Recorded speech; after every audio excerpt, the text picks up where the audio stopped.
अस्सलाम वालेकुम दोस्तों, आज की वीडियो में हम मुग़ल सल्तनत की बुनियाद रखने वाले बादशाह ज़हीरुद्दीन बाबर के बारे में बात करेंगे। तो शुरू करते हैं वीडियो को। ज़हीरुद्दीन बाबर 14 फरवरी 1483 में पैदा हुआ। बाबर का शजरा नसब चंगेज़ खान और तैमूर से जाकर मिलता था।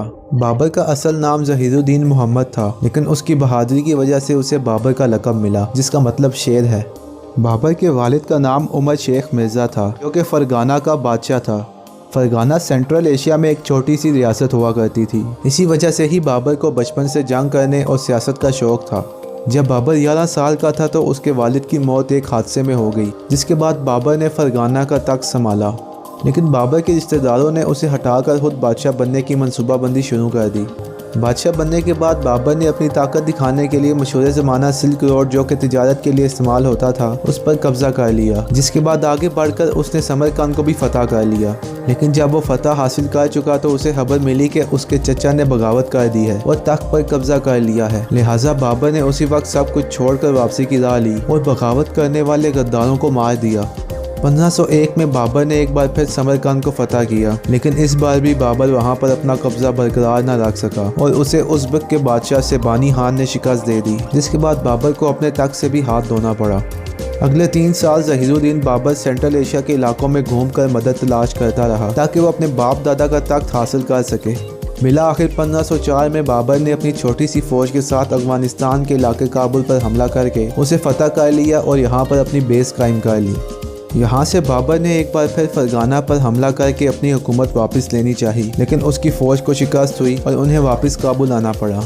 अब बाबर ने अपनी तवज्जो हिंदुस्तान पर मरकूज़ कर ली थी और वो हिंदुस्तान को फतह करने का मौका तलाश करने लगा और 1521 में उसे ये मौका मिल भी गया। हिंदुस्तान के लोग दिल्ली सल्तनत से बहुत परेशान थे और इब्राहिम लोदी के खिलाफ बगावतें शुरू हो गई थी, जिसकी वजह से इब्राहिम लोदी के चचा आलम खान और पंजाब के गवर्नर ने खुफिया तौर पर बाबर से हाथ मिला लिया और इब्राहिम लोदी के खिलाफ ज़हीरुद्दीन बाबर की मदद करने लगे।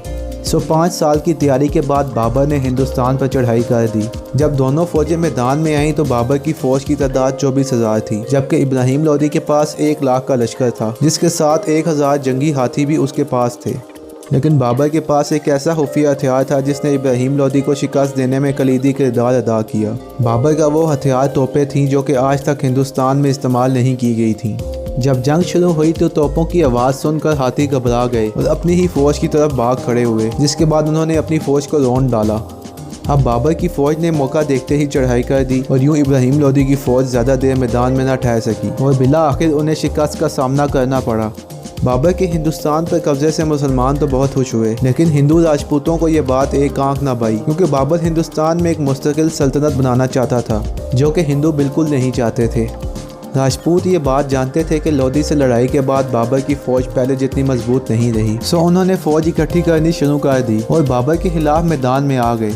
राजपूतों की फ़ौज इब्राहिम लोदी की फ़ौज से भी ज़्यादा बड़ी थी, लेकिन फिर भी बाबर ने उन्हें मैदान जंग में शिकस्त दे दी और यूँ बाबर ने तकरीबन पूरे हिंदुस्तान पर अपनी हुकूमत कायम कर ली। 1530 में बाबर बीमार पड़ने लगा, जिसका फ़ायदा उठाकर बाबर के साले ने तख्त पर कब्जे का मंसूबा बनाना शुरू कर दिया। जब बाबर के बेटे हुमायूं को ये बात पता चली तो वह फ़ौरन आगरा की तरफ चल पड़ा, लेकिन रास्ते में वो भी सख्त बीमार हो गया।